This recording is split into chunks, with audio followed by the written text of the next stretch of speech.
AP అసెంబ్లీలో చంద్రబాబు మాట్లాడుతున్నారు. ఇప్పుడు లైవ్ చూద్దాం. నా పైన ఉంది దిశ. దీనిపైన చాలా ఎక్సర్సైజ్ చేశాం. ఆ ఎక్సర్సైజ్లో కూడా వారు కూడా కొన్ని డీటెయిల్స్ ఇచ్చారు. ఆ డీటెయిల్స్ మనం చూస్తే ఏ వర్గం ఎట్లుంది, ఎట్లా ఆర్థికంగా ఉన్నాయి, ఉద్యోగపరంగా ఉదాహరణ గ్రూప్ 1లో అనలైజ్ చేశారు డేటా పెట్టుకొని. ఇందులో మాలలు, మాదిగలు, ఆది ఆంధ్ర, రెల్లి కులాలు ఎంతమందికి వచ్చాయో చెప్పారు. గ్రూప్ 2 చేశారు, గ్రూప్ 3 చేశారు, గ్రూప్ 4 చేశారు, జ్యుడిషియల్, టీటీడీ అన్నీ కూడా అధ్యయనం చేసి ఇవన్నీ కూడా ఒక సైంటిఫిక్గా చేసే పరిస్థితికి వచ్చారు. ఇంకో పక్క స్థానిక సంస్థల్లో కూడా ఎవ్వరికి అపోహలు లేకుండా ఇందులో కూడా అధ్యయనం చేశారు. అధ్యక్ష, జిల్లా పరిషత్లు ఎట్టున్నాయి, ఎంపీటీసీలు ఎట్టున్నాయి, ఎంపీపీలు ఎట్టున్నాయి, ఇవన్నీ కూడా అధ్యయనం చేసి అందరి రిక్వెస్ట్లు తీసుకొని ఫైనల్గా దీన్ని ఫైనలైజ్ చేసే పరిస్థితికి వచ్చారు. అధ్యక్ష, ఇది వచ్చినప్పుడు నేను ఇక్కడ ఒక విషయం మీ అందరికీ మీ దృష్టికి తేవాల్సిన అవసరం ఉంది. నేను ఎప్పుడు కూడా అధ్యక్ష ఒక విధంగా నెక్స్ట్ మంతే మనం ముగ్గురి మహనీయులు ఏప్రిల్లో జన్మదినం జరుపుకుంటున్నాం. అంబేద్కర్ గారిది, అదే మరిగా పూలే గారిది, జగజీవన్ రామ్ గారిది.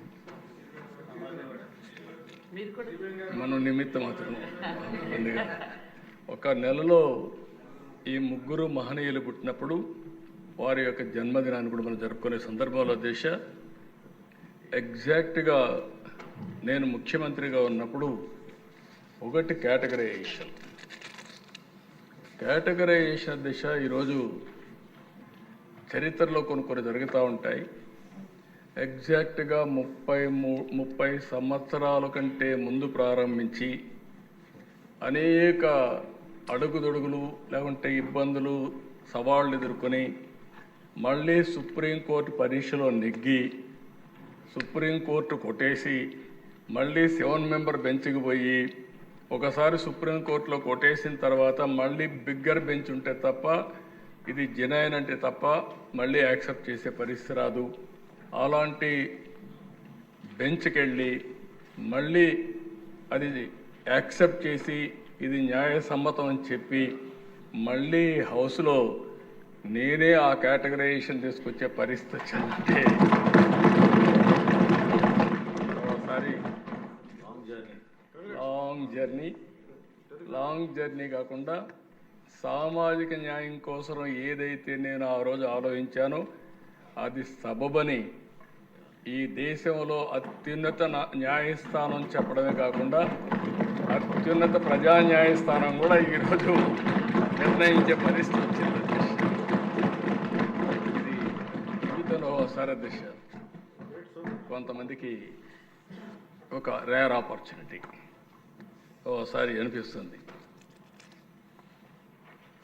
ప్రజలు నాకు ఇచ్చిన అవకాశం నా పూర్వజన్మ సుకృతం, ఈరోజు ఈ పని చేయగలిగి. అయితే దిశ కొంతమంది కొన్ని విధాలుగా ఆలోచిస్తూ ఉంటాం. ఇప్పుడే మిత్రులు పవన్ కళ్యాణ్ గారు చెప్పినట్టు కొంతమంది నాయకుల్లో ఒక తపన ఉంటుంది. ఎన్టీ రామారావు గారు 82లో పార్టీ పెట్టారు. పార్టీ పెట్టినప్పుడు దిశ ఆయన మహనీయుల యొక్క స్ఫూర్తిని తీసుకొని ఎప్పుడు కూడా పేద పక్షాల ప్రతినిధిగా ఉండాలి, సామాజిక న్యాయం చేయాలి అని అనునిత్యం పరితపించిన వ్యక్తి ఎన్టీ రామారావు గారు అని చెప్పి నేను మీకు తెలియజేస్తాను. అయితే దేశం మీరు కూడా మొట్టమొదటి నుంచి ఉన్నారు ఆయనతో, మీరు ఆయన ఆలోచన విధానాన్ని ఎప్పటికప్పుడు చూశారు. ఈ దేశంలో ఫస్ట్ టైం ఎస్సీలకు ఎస్టీలకు 50% ఇండ్లు రిజర్వేషన్ చేయాలని నిర్ణయించిన వ్యక్తి ఎన్టీ రామారావు గారు. ఏదో పూరిల్లో ఉంటే అంత మునుపటి దేశ ఇల్లు అనేది ఒక 500 రూపాయలు ఇచ్చేవాడు. ఆ 500 రూపాయలు గుడిసేసేవాడు. ఆ గుడిసేస్తే ఎండ వస్తే వర్షాలు వస్తే ఇంక మనకు తెలిసింది అలాంటిది కాదు. ఈ పేదవాళ్ళు ఉండవలసిన స్థలం పర్మనెంట్ హౌస్ అని దేశంలో మొట్టమొదటిసారిగా శాశ్వత గృహ నిర్మాణాలు నిర్మించిన వ్యక్తి ఎన్టీ రామారావు. ఇంకో పక్కన దిశ ఆయన ఆలోచించిన విధానం మనం ఆ రోజు చూస్తే, పేద పిల్లలు చదువుకోవడానికి చాలా అవస్థపడుతున్నారు, అందులో ఎస్సీ ఎస్టీ పిల్లలు ఇంకా ఎక్కువ అవస్థపడుతున్నారని ఫస్ట్ టైం ఈ దేశంలో సోషల్ వెల్ఫేర్ రెసిడెన్షియల్ స్కూల్స్ పెట్టిన ఏకైక వ్యక్తిని నందమూరి. ఈరోజు 190 స్కూల్స్ ఉన్నాయి. ఈ 190 స్కూల్స్ అధ్యక్ష కార్పొరేటివ్ స్కూల్స్ అన్నీ టౌన్స్లో ఉంటాయి, 1 ఎకరా 2 ఎకరాల్లో ఉంటారండి.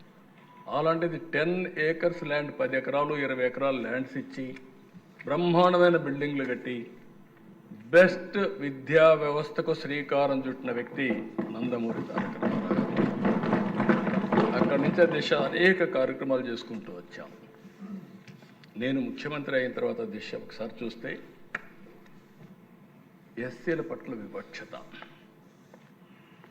అప్పుడు ఆశ్చర్యం వేస్తుంది. ఇప్పుడు కూడా ఇవి ఉండే మెంబర్స్ చాలామంది అర్థం చేసుకోవాల్సిన అవసరం ఉంది.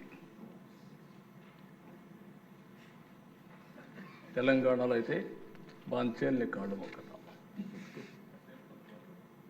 ఇది ఎంత ఆశ్చర్యం వేస్తుందంటే వాళ్ళకి అది తప్ప ఇంకొకటి తెలిసేది కాదు. దాన్ని మార్చడానికి నాకు చాలా సమయం పట్టింది. ఆ రోజుట్లో మీరు చూస్తే దశ ఒక చట్టం తీసుకొచ్చాం.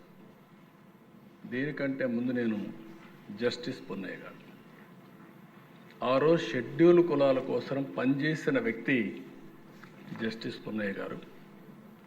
ఒక నాలెడ్జ్లో కానీ కమిట్మెంట్లో కానీ ఒక దీక్షతో పనిచేశాడు. ఆ రోజు నేను ఆలోచిస్తే దీక్ష ఎలాంటిదంటే, ఈరోజు మీరు చూస్తే గ్రామాల్లో బోరు దగ్గర కానీ బావి దగ్గర కానీ ఎస్సీలు నీళ్లు తీసుకోవడానికి వీలు లేదు, అగ్రవర్ణాలతో సమానంగా. ఊర్లో చెప్పులు వేసుకొని తిరగడానికి వీలు లేదు, చెప్పులు తీసేసి ఊరు తర్వాత చెప్పులు వేసుకునే పరిస్థితి. ఇంకొక పక్కన దిశ ఒక టీ బంక్ దగ్గరికి పోతే 2 గ్లాసులు పెట్టి, ఆ 2 గ్లాసుల్లో ఒక గ్లాస్ అతను 2 గ్లాసులు పెట్టరు, ఒకటే గ్లాసు పెడతారు, పక్కన ఎక్కడ పెడతారు. అతనే వచ్చి ఆ గ్లాసులో టీ పోయించుకొని తాగి కడిగి మళ్ళీ ఆ గ్లాసు పెట్టేసిపోవాలి. అంటే అన్టచబుల్ అంటే ఎంత పరాకాష్ట మీరు గుర్తుపెట్టుకోవాలి. దేవాలయాలకు ఎంట్రన్స్ లేని పరిస్థితి. అంటే ఇలాంటివి చూసిన తర్వాత దిశ నేను ఈ జీవో తీసుకొచ్చాను. జస్టిస్ పున్నయ్య కమిషన్ ఇస్తాం. 42 రికమెండేషన్లు ఇచ్చాడు. 27 జీవోలు కానీ మెమోలు కానీ ఇష్యూ చేశాను. ఒక మాటలో చెప్పాలంటే కుల వివక్షత పైన యుద్ధం చేసిన ప్రభుత్వం తెలుగుదేశం ప్రభుత్వం అని యుద్ధమే చేశాం. అదర్వైజ్ ఆ మనుషుల్లో కరుడు గట్టకపోయిన అహంభావంతో ఏమాత్రం కూడా వెళ్ళలేని పరిస్థితి. ఇక్కడ మీరు చూస్తే దేశ ఈ జీవో చూస్తే మీకు అర్థమవుతుంది. ఇది జీవో ఎంఎస్ నెంబర్ 105 డేటెడ్ 31/10/2011. ఇందులో చూసిన ప్రదేశాలు, this team will interact with all sections of the people in the villages including SCs, STs and convince and persuade the upper caste people against the evil of untouchability in various forms and in whatever manner it is being practiced, and also against atrocities against SCs and STs with special reference to the villages concerned. The team lead the SCs and STs into the village temple, provide access to the public water sources and get the separate glass for SCs system removed from the tea and coffee shops. The team should also tackle any other village level social evils or superstitions like Jogin, Basani system, Banamati, Potiraju, bonded labor, manual scavenger. అంటే మీరు ఇవన్నీ చూస్తే దిశ ఎంత భయంకరంగా అంటే మనిషిని మనిషిగా treat చేయలేని పరిస్థితి, మనిషిని యాక్సెప్ట్ చేయలేని పరిస్థితి. అక్కడి నుంచి అధ్యక్ష నేను ఒకటే డిసైడ్ చేసుకున్నాను, ఈ రాష్ట్రంలో ఎట్టి పరిస్థితుల్లో ఇవి ఉండడానికి వీలు లేదని జస్టిస్ పొన్నయ్య గారు ఇచ్చిన రికమెండేషన్ని తీసుకున్న తర్వాత 27 మెమోల్ని జీవోలు ఇష్యూ చేశాం. ఆ ఫస్ట్ జీవో మీరు చూస్తే జీఓఎంఎస్ నెంబర్ 92 ఆయన ఇచ్చిన report as it is accept చేయడం. రెండో రిపోర్ట్ గిరిజన ప్రాంతంలో గిరిజన భూములని కొట్టేసేవాళ్ళు, వేరే వాళ్ళు పోయి ఆక్యుపై చేసుకొని, అవన్నీ కూడా ఐటీడీఏకి అధికారాలు ఇచ్చి గిరిజన భూములు వేరే వాళ్ళు తీసుకోవడానికి వీలు లేదు, ఈ భూములు గిరిజనులకే ఉండాలని చట్టాన్ని తీసుకొచ్చిన ప్రభుత్వం అమలు చేశాం, సిన్సియర్గా అమలు చేశాం. ఎస్సీలు అదే మరి ఇంకొక పక్కన 694 జీవోల దిశ ఎస్సీలు మరి ఎస్టీ సమస్యలు పరిష్కరించేదానికి జిల్లా, డివిజన్, మండల స్థాయిలో పరిష్కార సెల్స్ ఏర్పాటు చేశాం. ఇంకొక పక్కన చూస్తే దిశ 105 జీవో ఇప్పుడే ఇప్పించాను. దాని మీద అందరు అధికారులు కూడా వారానికి ఒక్కసారి ఒక విలేజ్కి వెళ్ళాలి, ఎస్ఐ వెళ్ళాలి, ఎన్జిఓలు పెట్టుకోవాలి, ఆ ఊరంతా కూడా ఎంఆర్ఓ ఉండాలి. ఆ ఊర్లో ఎవరైనా సరే ఇలాంటి అన్టచబిలిటీ యాక్ట్ కానీ పాల్పడితే ఎస్సీ అట్రాసిటీస్ యాక్ట్ పెట్టి వాళ్ళపైన చర్యలు తీసుకుంటాం చాలాసార్లు చెప్పడమే కాకుండా విలేజ్ వారిగా వెళ్ళి టామ్ చేసేవాళ్ళు, దండోరా వేసేవాళ్ళు, చూసేవాళ్ళు. ఎక్కడన్నా కాఫీ షాప్లో, టీ షాప్లో కానీ 2 గ్లాసులు ఉన్నాయా, ఆ సిస్టమ్ ఉందా, ఎవరైనా ఊర్లో బావుల దగ్గరికి నీళ్లకు వస్తే తీసుకోనికుండా చేస్తున్నారా, దేవాలయాల్లో ఎక్కడన్నా ఇలాంటివి చేస్తున్నారా, ఇలాంటివన్నీ కూడా వెరిఫై చేసి కఠిన చర్యలు తీసుకోవడానికి పెట్టాం. అదే మరి అధ్యక్ష ఎవరైనా సరే ఎస్సీలకు వ్యతిరేకంగా ఉన్న వివిధ అడ్డంకులు తొలగించడానికి క్యాస్ట్ హిందూస్ ఎవరైనా సరే ముందుకొచ్చి పోరాడితే, ఉద్యమాలు చేస్తే, వాళ్ళకి సహకరిస్తే జిల్లా స్థాయిలో 5 మందికి 10,000 రూపాయలు అప్పట్లోనే అవార్డులు ఇచ్చేవాడు. రాష్ట్ర స్థాయిలో ఉత్తమ సంస్థలకు 25,000 అవార్డులు ఇచ్చాం. అంటే వీళ్ళని ప్రోత్సహించాం, కలుపుకో రావడానికి ప్రోత్సహించాం. ఇంకొక పక్కన కొన్ని ప్రాంతాల్లో, కొన్ని గ్రామాల్లో అహంభావంతో ఇష్టానుసారంగా మీరు ఎన్నన్నా చెప్పండి, కరుడుగట్టిన విధానాలతో ఎట్టి పరిస్థితుల్లో మేము ఇక్కడ ఆచరించామంటే ఆ ప్లేసులన్నీ కూడా వల్నరబుల్ ప్లేసెస్గా, హాట్ స్పాట్స్గా డిక్లేర్ చేశాం. డిక్లేర్ చేసి ఎప్పటికప్పుడు అధికార యంత్రాంగం అక్కడికి వెళ్ళడం, రిపీటెడ్గా వెళ్ళడం, ఎవరైనా దీన్ని వైలేట్ చేస్తే వాళ్ళపైన చర్యలు తీసుకోవడం మొదలుపెట్టాం. అదే మరి అధ్యక్ష ఎక్కడైనా సరే ఒక అత్యాచారం ఎస్సీలపైన జరిగితే జిల్లా అధికార యంత్రాంగం, కలెక్టర్, ఎస్పీ డైరెక్ట్గా వితిన్ 24 అవర్స్లో ఆ విలేజ్కి వెళ్ళాలి, వాళ్ళని పనిష్ చేయాలి. అలాంటి వ్యవస్థ తీసుకొచ్చాం. అయితే ప్రజల్లో అపోహలు కలిగించడానికి కాదు, వాళ్ళలో మార్పు తేవడానికి దీనిపైన పీస్ కమిటీలు వేసాం. పీస్ కమిటీలు వేసి ఏ ఊరికి ఆ ఊరు కూర్చోబెట్టి ఇది మంచిది కాదు, ఇది కరెక్ట్ కాదు, మానవత్వంతో ముందుకు పోవాలని చెప్పి వాళ్ళకి చెప్పాం. రెండోది, ఒక్కోసారి ఎస్సీల్లో డబ్బులు ఉండవు, చాలా ఇబ్బందులు ఉంటాయి, కోర్టు వాళ్ళకు డబ్బులు ఉండవు అనే ఉద్దేశంతో ఫస్ట్ టైం ఎస్సీ అట్రాసిటీస్ పైన స్పెషల్ కోర్టులు పెట్టాం. అదే సమయంలో అధ్యక్ష అడ్వకేట్, బెస్ట్ అడ్వకేట్స్ని పెట్టి వాళ్ళ కేసులన్నీ వాదించడానికి సహకరించాం. దీనికంతా గవర్నమెంటే డబ్బులు పెట్టుకున్నాం. ప్రతి నెల రిపోర్ట్లు తెప్పించేవాళ్ళం. ఇంకొక పక్క విజిలెన్స్ కమిటీ డిస్ట్రిక్ట్లో మీరు చూస్తే DVMC, district vigilance monitoring committee ఓటేసి ఇవన్నీ కూడా రివ్యూ చేశాం. మండల్ లెవెల్ కమిటీలు వేసాం. మండల్ లెవెల్ కమిటీలో ఎంపీడీఓ, ఎంపీపీ, ఎంఆర్ఓ వీళ్ళందరినీ పెట్టి, ఎస్ఐలు పెట్టి మొత్తం మానిటర్ చేసే పరిస్థితికి వచ్చాం. ఈ విధంగా ఆలోచించిన దిశ మొత్తం ఒక 27 జీవోలు ఇష్యూ చేశాం. ఇంకో పక్కన మీరు చూస్తే అధ్యక్ష ఇక్కడికి వచ్చినప్పుడు సోషల్ ఈక్వాలిటీ కింద ఎక్కడికక్కడ క్యాంపులు పెట్టి అవేర్నెస్ తీసుకొచ్చాం. రాష్ట్ర స్థాయిలో ఒక నోడా ఆఫీసర్ని పెట్టి అతన్ని అన్ని జిల్లాలు తిప్పి ఇవన్నీ చేశాం. ఇంకొక పక్కన అధ్యక్ష మీరు ఒకసారి చూస్తే రిలీఫ్, ఈరోజు ఎస్సీ అట్రాసిటీస్ పైన ఇచ్చే రిలీఫ్ ఆ రోజు జస్టిస్ పొన్నయ్య గారి కమిషన్ ఆధారంగా ఇచ్చిన డబ్బులు తప్ప, తర్వాత గవర్నమెంట్లో అటు ఇటు పెంచాను తప్ప ఇవన్నీ ఇచ్చాం. అప్పట్లోనే 30,000 రూపాయలు, ఏదైనా ఇల్లు కొట్టేస్తే ఇల్లు కట్టేయాలి, ఎంప్లాయ్మెంట్ ఇవ్వాలి, ఉపాధి చూపించాలి, మళ్ళీ అదనంగా 30,000 రూపాయలు వాళ్ళకి ఆర్థిక సహాయం చేయమని చెప్పిన ప్రభుత్వం ఆ రోజు తెలుగుదేశం ప్రభుత్వం అని చెప్పి కూడా నేను మీకు తెలియజేస్తున్నాను. బరియల్ గ్రౌండ్స్ పోనీయకుండా చేసేవాడు.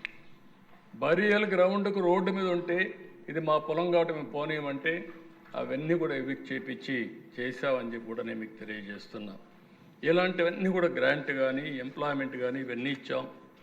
ఇవన్నీ ఇచ్చి ఇంకో పక్కన ఎవ్రీ మంత్ 30వ తారీఖున ప్రతి గ్రామంలో రాష్ట్రంలో పౌర హక్కుల దినోత్సవాన్ని జరిపాం. అంటే సివిల్ రైట్స్ డే, ప్రతి ఒక్కరికి హక్కులు ఉన్నాయని చెప్పి ఇవన్నీ పెట్టి చేయించాం. కడాన మీరు చెప్పినట్టు దిశ గిరిజన భూముల్ని గిరిజనేతరులు ఎవరు తీసుకోవడానికి లేదని చెప్పి పెట్టాం. ఎలాంటి ఇబ్బందులు లేని భూములన్నీ వాళ్ళకి ఇమ్మని చెప్పి పోడో కల్టివేషన్ ఏదైతే ఉందో ఈరోజు గిరిజన భూములు హక్కులు కల్పించింది ఎన్టీ రామారావు గారు అయితే అప్పటి నుంచి మళ్ళీ ప్రత్యేక చట్టంలో కొన్ని జీవోలు ఇష్యూ చేసి అమలు చేశాం. ఇవన్నీ కూడా మీరు ఆలోచిస్తే దిశ దగ్గర 27 జీవోలు ఇష్యూ చేశాం. ఈరోజు ఒకసారి నేను చూస్తే నాకే ఆశ్చర్యం అనిపిస్తుంది, నేనే ఇచ్చానా అనిపిస్తామని. ఇప్పుడు అంటే చరిత్ర ఎట్లుంటుంటే అధ్యక్ష ఓసారి రిమైండ్ చేసుకుంటే తప్ప మనకు అర్థం కాని పరిస్థితి.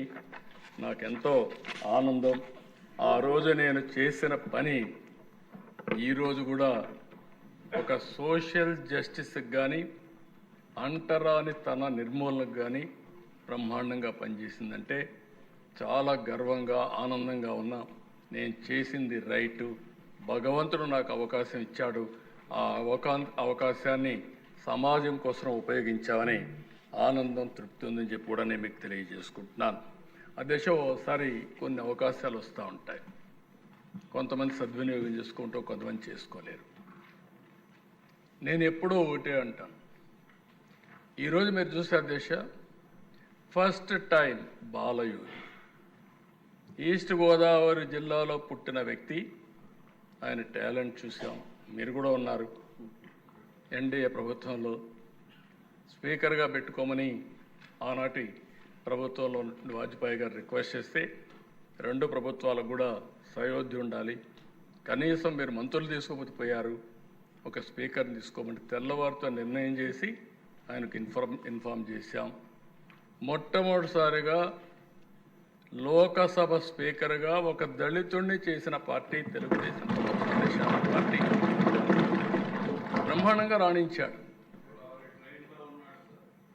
గోదావరి ట్రైన్లో వచ్చి నా దగ్గరకు వచ్చినాక ఫ్లైట్ ఎక్కిపోతానంటే నువ్వు వెళ్ళమని చెప్పిన తర్వాత ఢిల్లీలో ఫ్లైట్లో ఉన్నాడు. ఫ్లైట్లో ఉంటే దిశ వాజ్పేయి గారు ఫోన్ చేసి మీరు ఇప్పుడన్నా ఒప్పుకోండి, 10:30కి నామినేషన్ వేయాలి, 12 గంటలకు 11:30 12 గంటల టైం కూడా అయిపోతుందంటే అప్పుడు నేను అన్నాను ఓకే నేను చెప్తానని చెప్పి మళ్ళీ ఫోన్ చేసి ఓకే అండి బాలయోగి గారికి ఇస్తున్నా అని చెప్పి బాలయోగి గారు ఫ్లైట్లో ఉంటే ఎర్రంనాయుడు గారికి ఫోన్ చేసి పిఎం గారు అని ఇది చేశారు, మీకు ట్రాఫిక్ అంతా కూడా క్లియర్ చేస్తారు, ప్రత్యేకమైన లైన్ ఇస్తారు, ఇమ్మీడియట్ దిగతానే తీసుకుపోయి నామినేషన్ ఇప్పించమంటే ఎగ్జాక్ట్గా 5 నిమిషాలకు ముందు పోయి నామినేషన్ వేశారు అధ్యక్ష. బట్ ఒక దళిత ఒక ఎస్సీ బిడ్డ బ్రహ్మాండంగా రాణించి మొత్తం దేశమంతా కూడా మెప్పించే స్థాయికి ఎదిగారంటే అదే తెలుగుదేశం పార్టీ, తెలుగు గడ్డ గర్వపడుతుందని చెప్పి కూడా నేను మీకు తెలియజేసుకుంటున్నాను. ఇదే మరుగు అధ్యక్ష 99లో మీరు కూడా ఉన్నారు, మీరు కూడా మంత్రి. ఆ రోజు ప్రతిభా భారతి గారిని స్పీకర్ చేశాం. ఒక మహిళ, ఒక దళిత మహిళని స్పీకర్ చేస్తే ఏ విధంగా ఉంటుందో ఆలోచించి మనం చేశాం. ఆ రోజు కూడా మీరు చూస్తే తెలుగుదేశం పార్టీ మొట్టమొదటిసారిగా ఒక దళిత మహిళని అసెంబ్లీ స్పీకర్ చేసిన ఘనత కూడా మనకు దక్కింది అధ్యక్ష. ఇంకొక పక్క అధ్యక్ష, ఆ రోజు ఈ రెండే కాకుండా కాకి మాధవరావు ఎవరు అంతవరకు ఎస్సీలు చీఫ్ సెక్రటరీ కాలేదు, అవుతారని కూడా ఊహించుకోలేదు వీళ్ళు. కానీ ప్రమోట్ చేయడమే కాకుండా కాకి మాధవరావు గారిని చీఫ్ సెక్రటరీ చేసి మళ్ళీ ఏదైతే పంచాయతీరాజ్ లోకల్ బాడీ ఎలక్షన్స్ కోసం స్టేట్ ఎలక్షన్ కమిషనర్గా చేశాం అధ్యక్ష. ఇంకో పక్క అధ్యక్ష, అదృష్టం ఒకసారి ఎన్టీ రామారావు గారు నేషనల్ ఫ్రంట్ చైర్మన్గా ఉన్నప్పుడు అంబేద్కర్ గారికి భారతరత్న వచ్చింది. ఆయన కృషి మనం ఎప్పుడు మర్చిపోలేమని చెప్పి.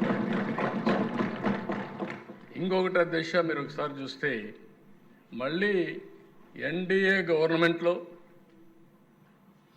అంబేద్కర్ గారి ఫోటో పార్లమెంట్లో పెట్టే పరిస్థితికి వచ్చింది. అంటే ఇవన్నీ కూడా ఒకసారి జరిగినప్పుడు మనకు కూడా ఒకసారి తృప్తి, ఒక సాటిస్ఫాక్షన్, మనం కూడా భాగస్వాములు అని చెప్పి ఆనందం అధ్యక్ష.